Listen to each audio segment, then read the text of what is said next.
Hello everyone, how are you doing? This is MD Tech here with another quick tutorial. In today's tutorial, I'm going to show you guys how to hopefully resolve the Windows Sandbox error message 0xc0370106, the virtual machine or container exited unexpectedly. So this should hopefully be a pretty straightforward process, guys. And without further ado, let's go ahead and jump right into it. First thing I recommend doing would be to open up the search menu, type in Windows Features. Best match should come back with turn Windows features on or off. Go ahead and open that up. Make sure Hyper-V is checkmarked or turned on here, and then go down. Make sure the Windows Sandbox is also selected or turned on.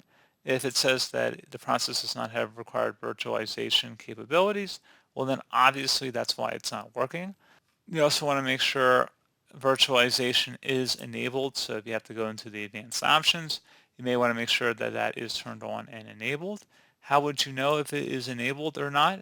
You right click on the blank area of your taskbar, select Task Manager, select the Performance button, and then on the right side, if you see an area that says Virtualization, you would look for it to say Enabled, and that's pretty much it, or either say Enabled or Disabled.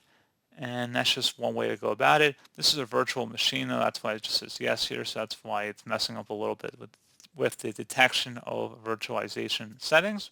But pretty straightforward process on that, guys. And then one other thing you can try here as well, so once it's done updating, if you had to make any changes in Windows features, you may want to run Windows Sandbox as an administrator. So if you had Windows Sandbox enabled or installed on your computer, you right click on it and then run it as an administrator. So that's something else you can try as well to give it elevated privileges. So pretty straightforward process, guys. Do hope I was able to help you out, and I do look forward to catching you all in the next tutorial. Goodbye.